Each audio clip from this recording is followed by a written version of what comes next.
I came home on a cold Friday evening in November. Maple leaves were scattered all over the yard, and I saw my wife Elena standing frozen by the gate with a small plastic grocery bag in her hand. She wasn't crying, but the way her shoulders trembled told me everything was already over. My name is Arthur. I'm 63 years old. I've worked as a construction contractor here in Niagara for 32 years, and if there's one thing concrete has taught me, it's this: the foundation is the one thing you must never get wrong. If the foundation cracks, the whole house will collapse, no matter how beautifully you paint the walls. I've always been proud of being a decent tradesman, the man who arrives first, leaves last, and always leaves things better than he found them. But sometimes life throws a flawed blueprint right in your face, inside your own home. Welcome back to a true testament of justice. Grab a drink, maybe a snack, sit back and get comfortable. And remember, the people in these stories had every chance to do the right thing. They simply chose not to. If you love deep, impactful narratives, you are watching Reality Shock Stories. Leave a comment, and don't forget to subscribe. You'll always be served the best stories here. The house on Fernwood Crescent isn't just a pile of bricks and lumber. I poured every batch of concrete for those front steps with my own hands. I chose every plank of oak myself, planing them down until they were smooth as silk so Elena would never get a splinter in her hand. That house holds my soul. It was her fortress. But that afternoon when I stepped out of the truck, the cold air from Niagara Falls seemed to sink straight into my bones. Elena looked at me, her eyes unfocused. Julian said. He said we can't live here anymore, she whispered, her voice shaking. My chest tightened like a vice had clamped around it. Why hadn't she called me? Why was she standing here like a stranger on her own property? It turns out our only son Julian, a slick real estate broker always dressed in expensive suits, had already planned everything. He showed up while I was away and used that smooth salesman's tongue to twist his mother's mind around. He took her phone, claiming he needed to check the contacts to call a lawyer for help, but in truth, he was isolating her completely. Then he dumped stacks of paperwork full of legal jargon in front of her, threatening that the house was in serious trouble, and the only way to protect us was for her to leave immediately so he could handle the situation. Seeing my wife standing there clutching that cheap plastic bag while the warm lights of our home still glowed behind the windows we'd lit for 30 years, a cold current ran down my spine. I didn't shout. A good contractor never panics when he sees a crack. He finds the cause and prepares the tools to tear it out at the root. In that moment, everything inside me hardened like a block of high-grade concrete. Julian thought he could use the law of the jungle to steal the foundation of our lives. But he forgot one thing.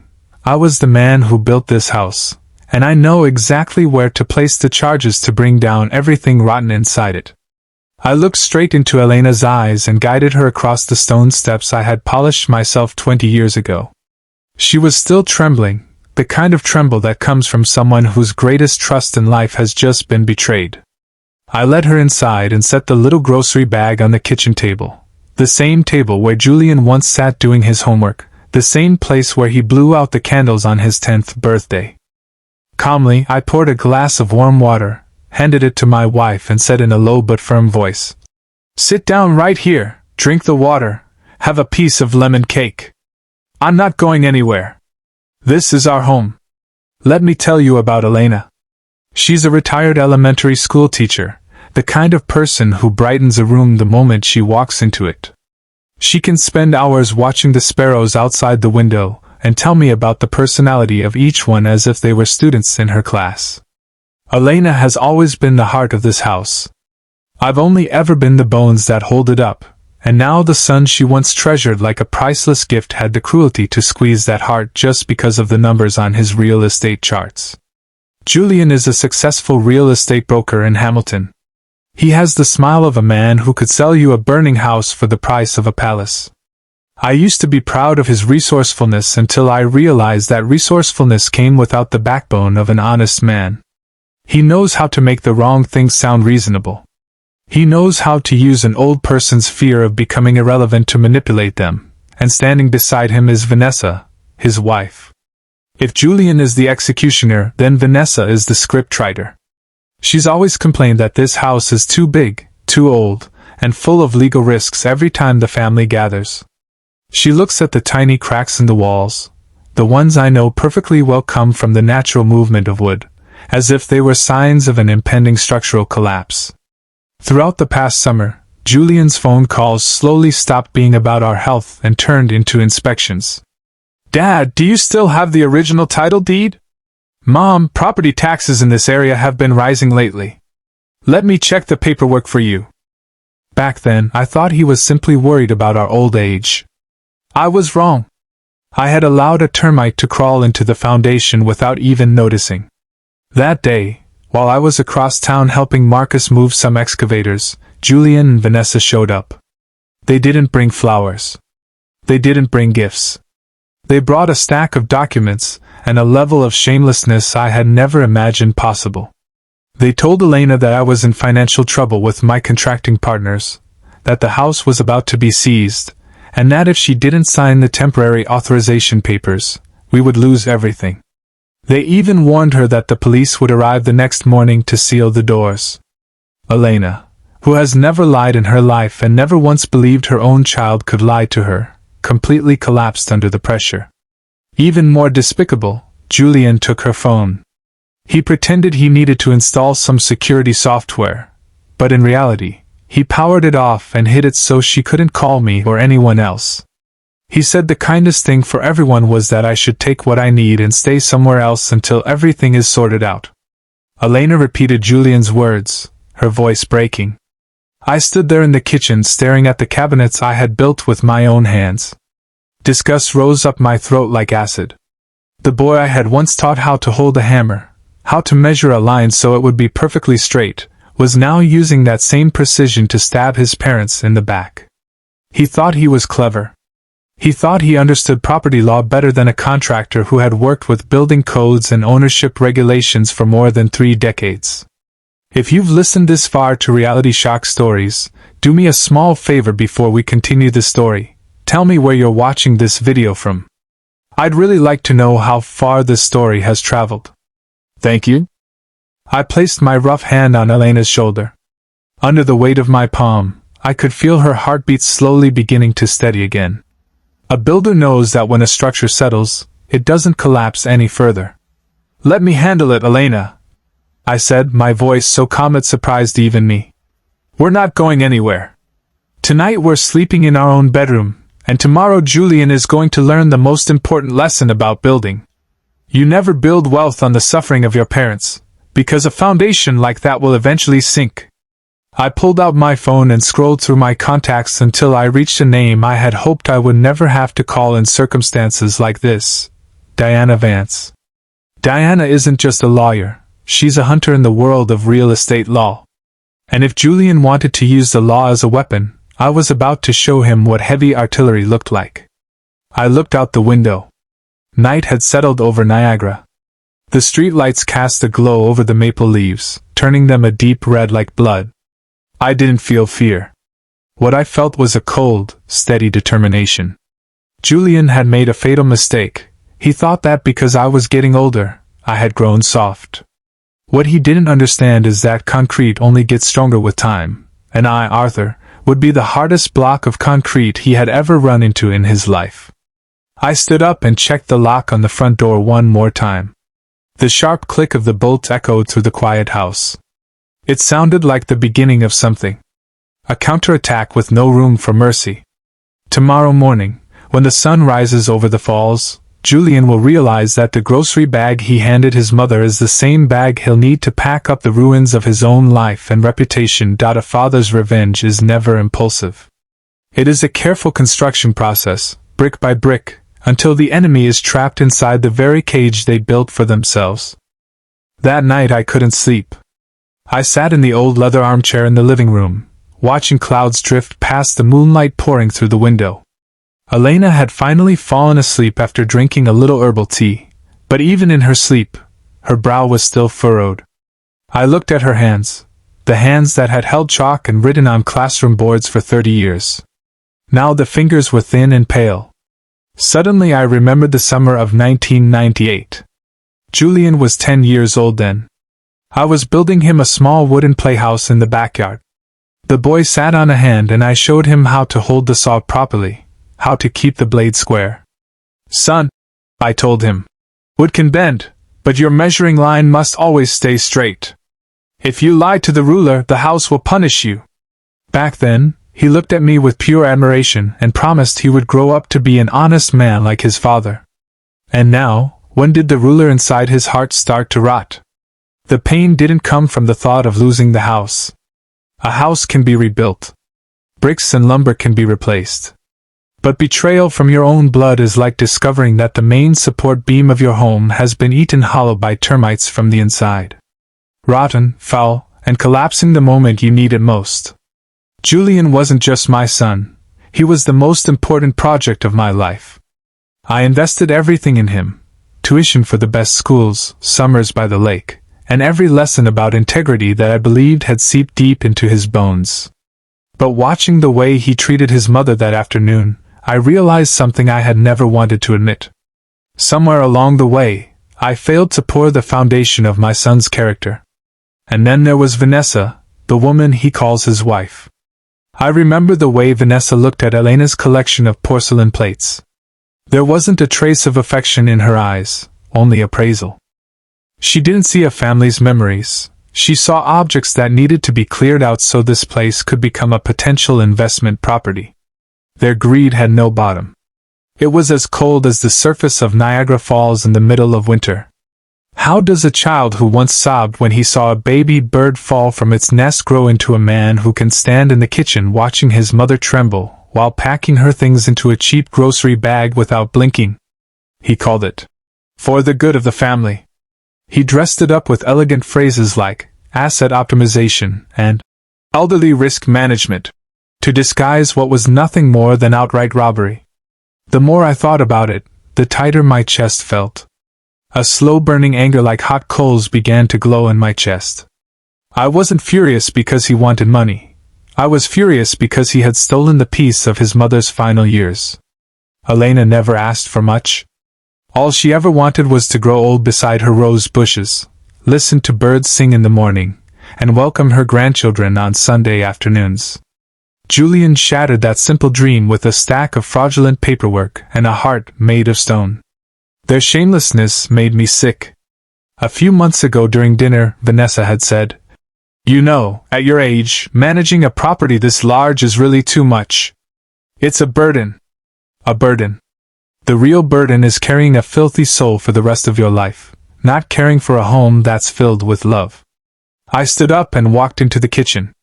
The grocery bag was still there. I opened it. Inside was a wool scarf I had given Elena on our 25th wedding anniversary, a small photo frame of the whole family back when Julian was still a boy, and a few packets of flower seeds. That was all. In her panic and heartbreak, that was everything Elena had managed to grab before her own son forced her out the door. Looking at those pitiful belongings, tears almost rose to my eyes. A woman who spent her entire life building a home was allowed to take nothing more than a plastic bag. "Julian, you made a mistake. You think you understand the value of land because you're a real estate broker. But you understand nothing about the value of a home. You think your father is old now, his hands shaking, too weak to hold a hammer. But I'm about to show you something. An old contractor defending his family is a far more dangerous man than you could ever imagine. You use legal jargon to deceive your mother, so I'll use real justice to crush you. I won't just take this house back, I'll take back the dignity you trampled into the dirt." That night I sat down and wrote a letter, not to Julian, but to myself. In that letter, I made a promise. When the sun rose, everything would be different. I would no longer be the patient, forgiving father. I would be a contractor inspecting a defective structure, and I would not hesitate to demolish the part of the architecture that had completely rotted away, even if that part bore the name of my only son. I looked out toward the porch where the concrete steps still stood solid under the moonlight. They never lied. They never betrayed the man who had built them.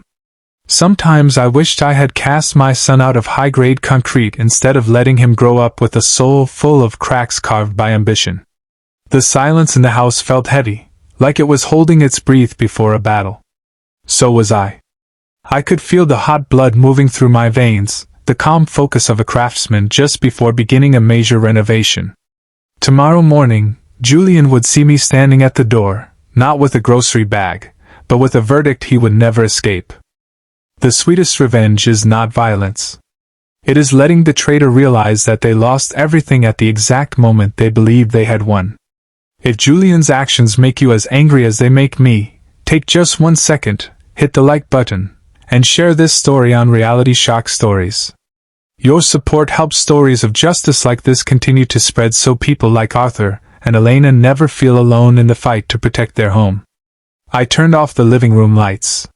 In the darkness, my eyes were still burning. I would take everything back. Every brick. Every memory. And even Elena's smile. Failure was not an option. The foundation of this family had to be cleansed of the seeds of betrayal. Julian, tomorrow you will learn what the fury of a true builder looks like. I stood there in the darkness of the kitchen, staring at the old clock on the wall as it ticked toward 5 in the morning.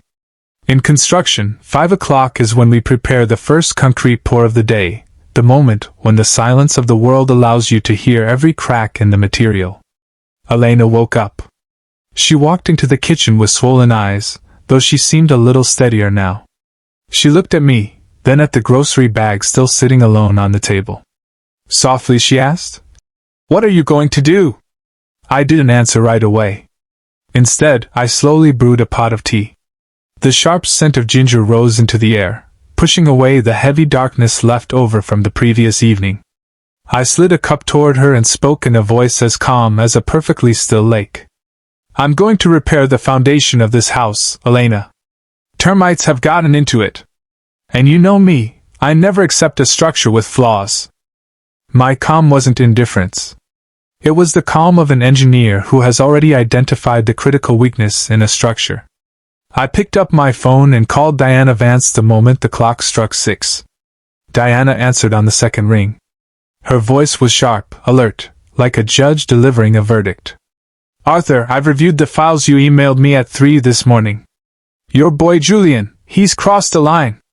What he's done isn't just unethical, it's a systematic attempt at property fraud.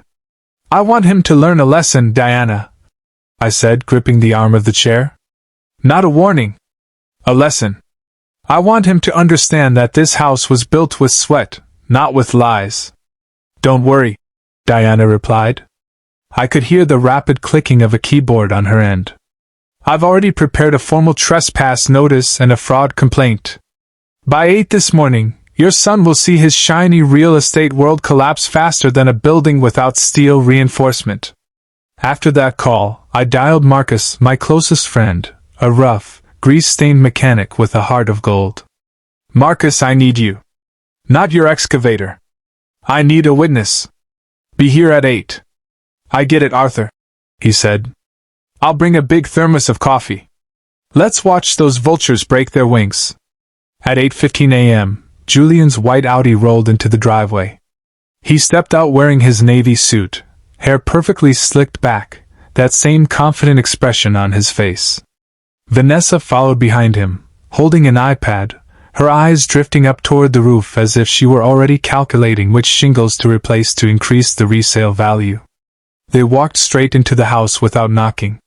That was their first mistake. They entered like people who already believed they owned the place. "Dad, Mom, why are you still here?" Julian said, his voice dripping with the false politeness of someone pretending to offer charity. "I told you the house needs to be sealed while the legal issues are sorted out. Vanessa already found a nice serviced apartment in Hamilton for you." I sat at the kitchen table holding a cup of tea that had long since gone cold. I didn't look at him. I looked at Elena's grocery bag, the one I had deliberately placed in the middle of the table. "Julian," I said quietly, my voice heavy and low. "Do you know why I always use the highest grade concrete on every job I build?" Julian frowned, clearly losing patience. "Dad, here we go again with the construction lectures. We're talking about your future here." "Because," I cut him off, lifting my eyes to meet the gray ones of my son. "Cheap materials can fool the eye at first, But time and pressure reveal everything. You, Julian, are a cheap material your father once mistook for good steel. Julian's face hardened instantly. Vanessa stepped forward, her voice hissing through clenched teeth. Dad, that's enough. Julian is only trying to do what's best for everyone. If you don't cooperate, we'll be forced to take stronger measures. Right then, a knock echoed through the house. Sharp, decisive. A man in a court officer's uniform stepped inside, followed by Diana Vance, carrying her polished black leather briefcase. Diana wasted no time on polite greetings. She pulled out a stack of documents and placed them on the table right beside Elena's grocery bag. Julian Collins, Diana said, her voice ringing like a church bell. This is an emergency trespass order against you and your wife at the Fernwood Crescent property. And this is the formal notice of a lawsuit for forged signatures and fraudulent acquisition of property authority regarding the documents you coerced Mrs. Elena Collins into signing yesterday afternoon. Julian's face strained from red to ghostly pale. He looked at Diana, then at me. The glossy confidence he always wore began peeling away like cheap paint under harsh sunlight. Dad, you hired a lawyer? This is a family matter. Family? I stood up slowly. Years of construction work had given me a frame that still towered over him. Family doesn't throw their mother out of her own house with a grocery bag while her husband is away. Family doesn't use lies to steal the roof over the heads of the people who raised them. You erased the word family the moment you locked that kitchen door behind your mother. Vanessa began shouting about their rights, about documents already being filed. Diana only smiled coldly. The documents you're referring to, she said calmly, became worthless pieces of paper at 3 this morning, when Arthur presented the original will and legally verified proof that the property cannot be transferred without both homeowners signing before a notary. She paused, letting the silence sink in. Good luck explaining that to the real estate licensing board this afternoon, Julian.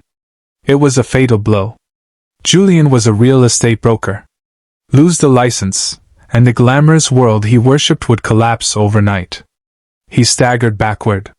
I stepped closer until only inches separated us. I could smell his expensive cologne mixed with the sweat of fear.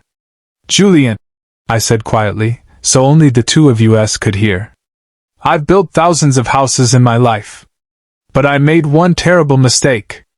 I failed to build a decent heart inside my own son. I looked straight into his eyes. And now I'm going to do what any contractor must do when part of a structure is beyond repair. I'm removing it from the foundation of our lives.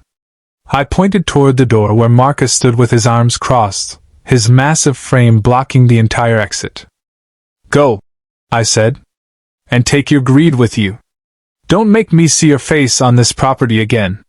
Not until you learn the true value of a single brick. Julian and Vanessa walked out silently under the watch of the court officer and Marcus's cold, contemptuous stare. When the white Audi disappeared behind the line of pine trees, the house finally fell quiet again. Elena stepped beside me and took my hand. Her hand was still cold, but it was no longer trembling. It's over now, isn't it? She asked softly. Not yet, I replied, glancing toward Diana's office documents. We have one final step to make sure this foundation can never be shaken again. We're going to clean up the rubble properly. I walked back to the table and picked up Elena's grocery bag. I looked at the family photo inside, then carefully took it out and placed it back in its rightful place on the fireplace mantel.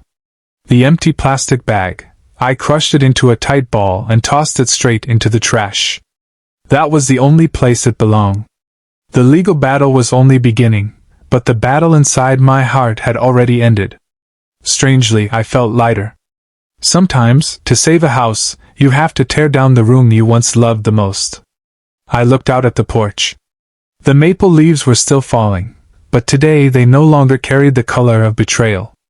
They looked like fragments of a new beginning, a beginning where integrity would be the only building material allowed. The following Monday, the sky over Niagara was gray and heavy, like a sheet of lead. But inside me, everything felt clearer than ever. I put on my best contractor's outfit and tightened the laces of my work boots carefully. Today, I wasn't heading to a construction site. I was heading to Diana Vance's office to perform the final renovation of my life's legacy. Diana's office sat inside an old red brick building overlooking the river. Inside, the air smelled of aged paper and polished wood, the scent of order and truth. Diana sat behind a large oak desk. Her face was calm, but her eyes carried a deep understanding. "Good morning, Arthur." "Good morning, Elena," she said, her voice gentle yet authoritative. "I'm glad you came. We have quite a bit of work to do to close this door permanently." I squeezed Elena's hand. She looked different today, no longer the trembling woman standing in the kitchen that Thursday afternoon. She sat upright now, her eyes steady as they focused on the stack of documents on the desk. "I want to start immediately," I said, my voice low and steady. "Julian's name, I want it removed from every legal document connected to us." Diana nodded and slid a document across the desk. "This is the amendment to your will and inheritance structure," she explained. "If both of you sign here, Julian Collins will be formally disinherited from the Fernwood Crescent property, and from all trust funds under your names. He will not receive a single dollar, nor even a single brick from this house after you pass away." I picked up the fountain pen. Its weight in my hand felt like the weight of a sledgehammer. For a moment, memories of Julian as a child flashed through my mind. The way he used to cling to my pant leg when I came home from work, the laughter when I pushed him on the backyard swing. But then, the image of that cheap grocery bag and the smug expression on his face while forcing his own mother out of the house burned away every trace of hesitation. Julian's name was about to disappear from our legacy. When my pen drew a firm line across the space where his name once stood, it felt like I had just cut out a malignant tumor threatening the survival of my family. "Are you certain about this, Elena?" I asked quietly, turning toward my wife. Elena took the pen. She didn't look at me. Instead, she stared somewhere beyond Diana, as if she could still see herself standing alone in that kitchen, isolated and frightened. "I spent my entire life teaching children about kindness," she said softly, but clearly. "I spent 30 years loving him unconditionally. But the moment he looked at me and said, 'Mom, take what you need and go somewhere else,' I realized something. The son I loved had already died long ago. The man standing in front of me now is just a greedy stranger, and I have no obligation to leave my home to a stranger." She signed. Quickly, decisively. Diana collected the documents and nodded with satisfaction. "Good. Now about the police," she continued. "I filed a formal complaint for fraud and attempted property seizure. In addition, the Real Estate Licensing Board has suspended Julian's license pending investigation. With the evidence we have, especially the forged signatures and the isolation of an elderly victim, there's a strong chance he'll face criminal charges. At the very least, he's looking at enormous fines and the end of his career." Right then, my phone began vibrating violently on the desk. Julian. Again.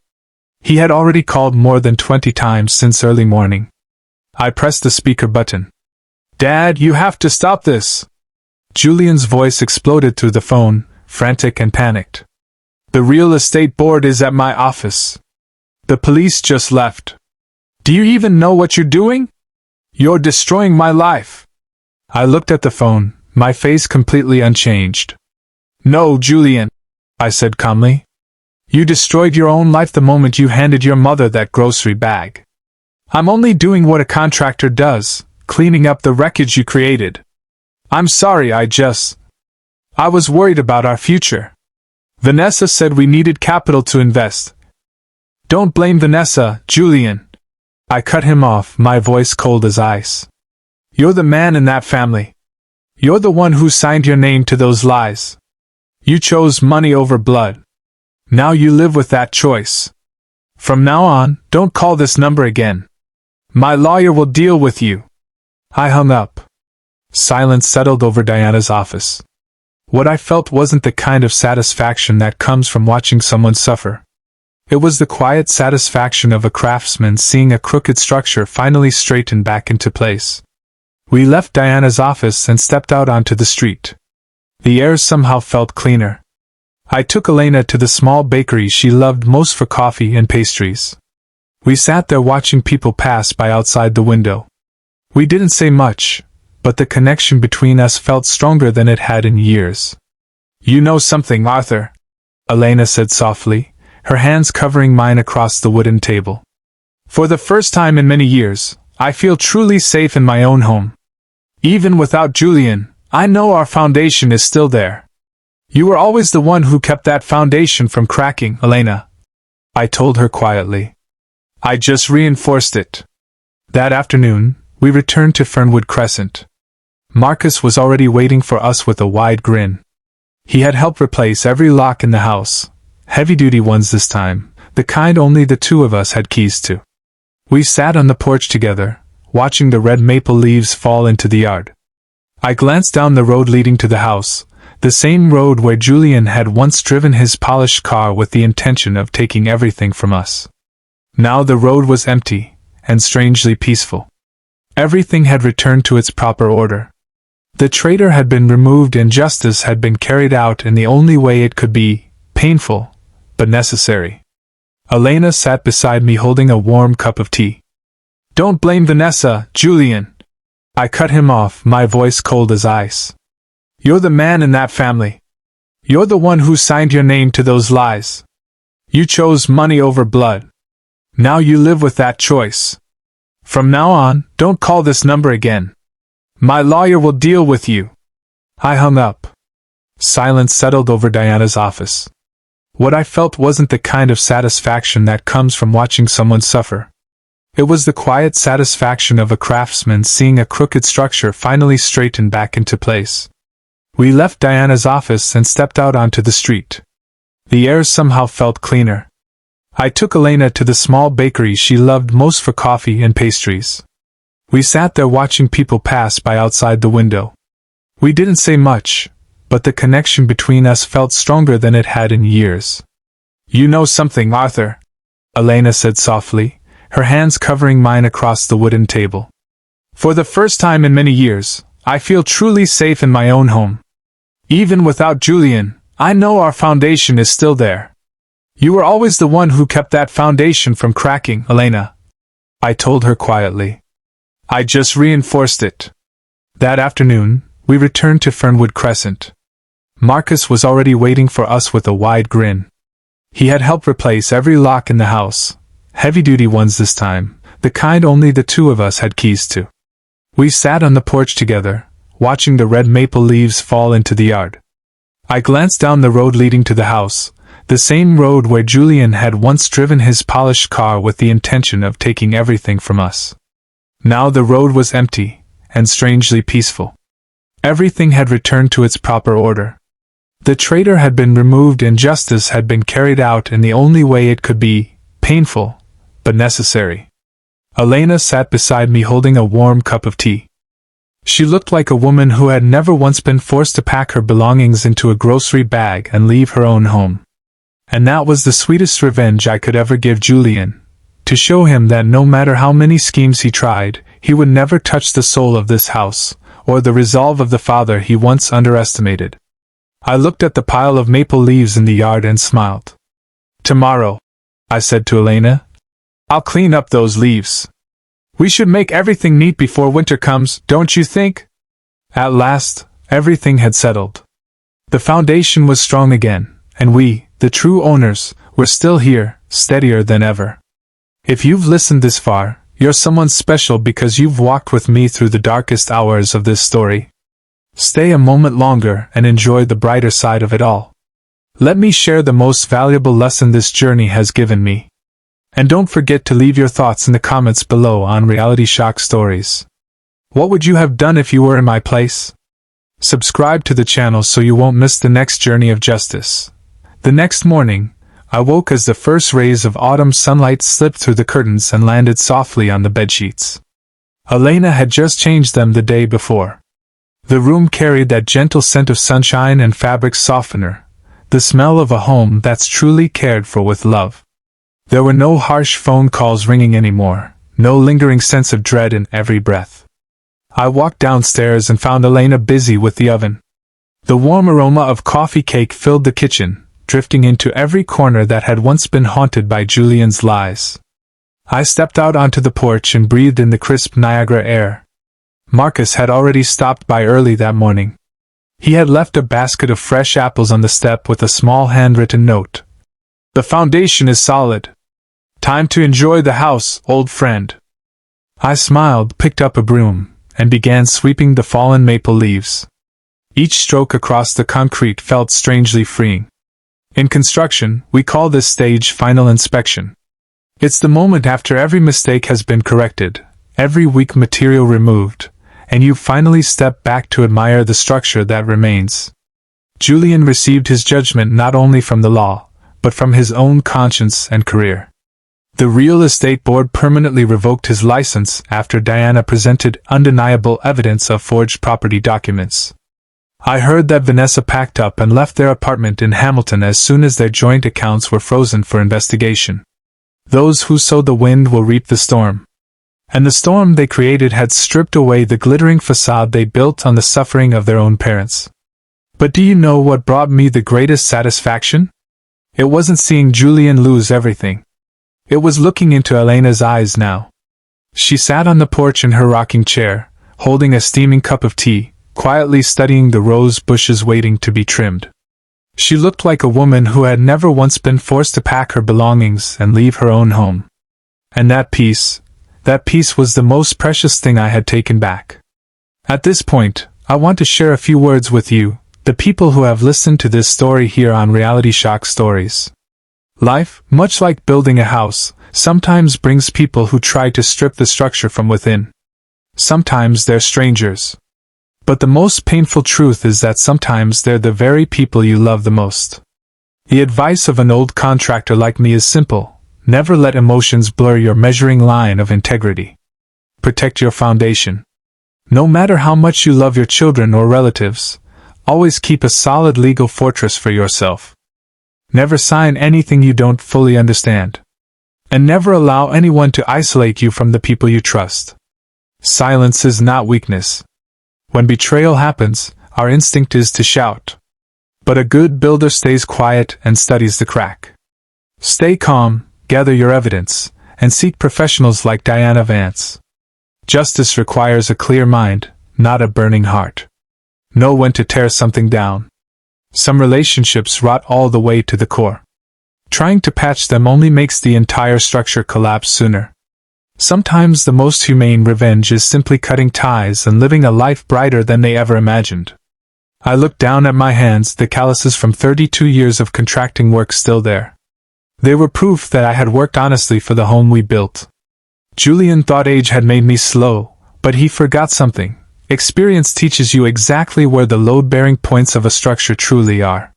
Evening settled over Niagara, the sunset painting the sky deep red. I set the broom aside and walked over to sit next to Elena on the porch. We didn't talk about Julian.